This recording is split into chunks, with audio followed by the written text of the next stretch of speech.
In first filial generation,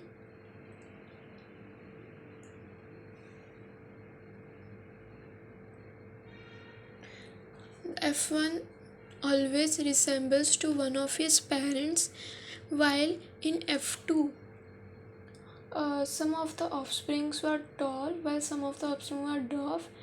The character which was shown in F2 was not seen in F1. Therefore, the proportion of the plants are given here.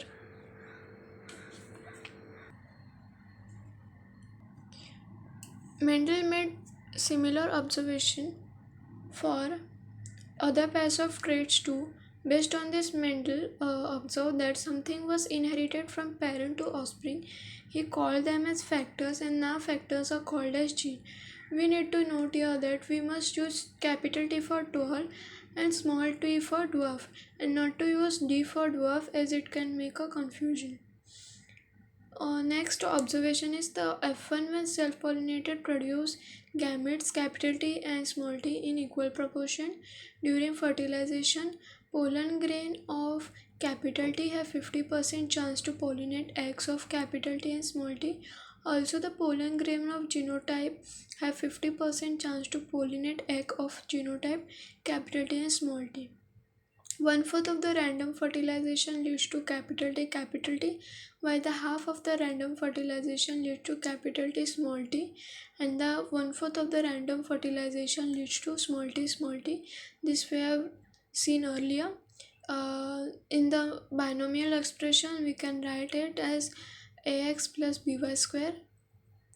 Now, how it came here that we have uh, that the gametes have undergone selfing, so we get half t plus half t ka square.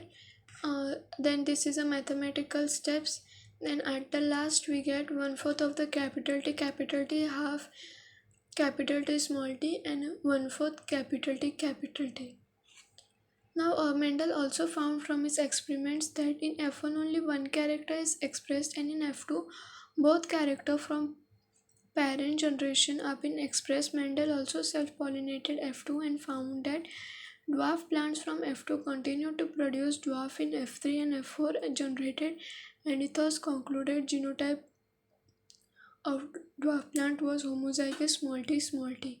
Now this means that when when he continued when he continued the F3 and F4 generation, he saw that the dwarf plants were generated, and therefore he concluded the genotype of the dwarf plant. Now next is the test cross. The test cross is the organism showing dominant phenotype of unknown genotype is crossed with the recessive parent. Now let us see the test cross diagram here to understand it more detailed. We take in test cross homozygous recessive and homozygous recessive, that is WW, small w small w small w small w, which represents the white color of the flower, while capital W represents the violet color of the flower.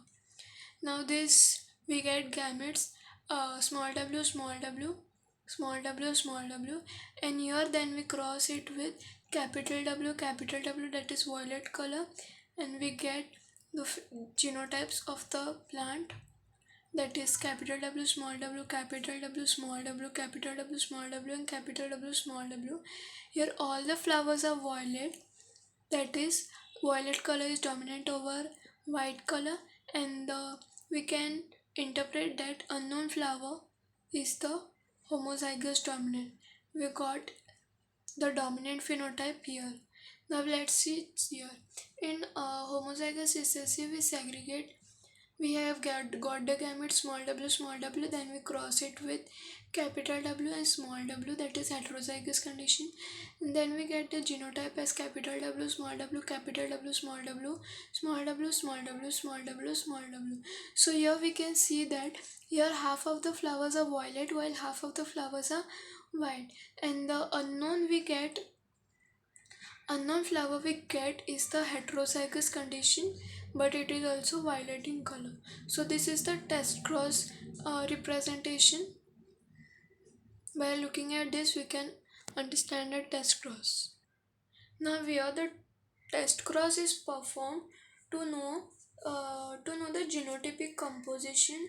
Like for example, uh, a tall plant from F1 or F2 has a capital T or capital T small t composition. So we cannot tell that which genotypic composition F1 or F2 has.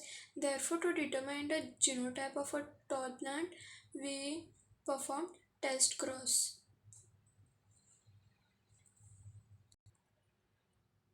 Now, based on the based on the observations of monohybrid cross, Mendel had made the law of dominance and the law of segregation.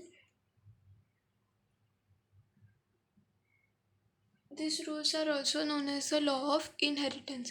Now, what is law of dominance? By word only we can understand that is dominating the other character, which is recessive. Law of dominant characters are controlled by discrete units called factors, and the factors occur in pair. If there is a dissimilar pair of factors, then one member of pair dominates the other, that is recessive. For example, capital T small t. Here capital T dominates small t, that is the tall plant dominates the dwarf plant. Then is the law of segregation. What is the law of segregation? That is the factors segregate from each other that a gamete receives. Now let's see that during gamete formation, factors of a character present in a pair segregate from each other that a gamete receives only one of the two factors. In homozygous gamete, they produce similar character, while in heterozygous gamete, they produce two kind of gamete, that is they have each having one allele with equal proportion. This means that if it is homozygous, they have similar character, and if it is heterozygous, they are in equal proportion. Now let's see the non-Mendelian character, that is the incomplete dominance. What is incomplete dominance? Now it was also observed that sometimes the F1 had a phenotype which did not resemble either of the parent, and it was in between the two.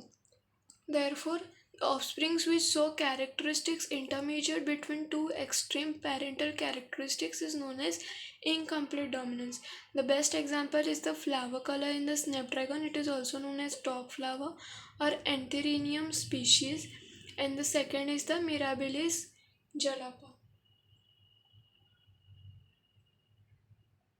So for example, we take the red color flower and white color flower. In incomplete dominance, by crossing it we get pink color flower. Now let's see how. In a cross between true breeding white color flower and the red color flower, that is capital R, and small r, that is they are parents, we get the gametes capital R from this and small r from this. In F1 generation we get capital R and small r, that is which is pink in color. That is when F1 was self-pollinated, F2 resulted in the following ratio. Now when F1 was pollinated, we get the Punnett type of square. So let's see the ratio, that is capital R and capital R small r, capital R small r and small r. So we get the genotypic composition as 1:2:1. How 1:2:1? That is one homozygous red, two heterozygous pink, and one homozygous white. So this is the genotypic ratio. Now in a monohybrid cross, we got phenotypic ratio as 3:1, but we will not get in this because it is incomplete dominance. So in incomplete dominance, the phenotypic and the genotypic ratios are same, that is 1:2:1. Now how phenotypic ratio that we will see.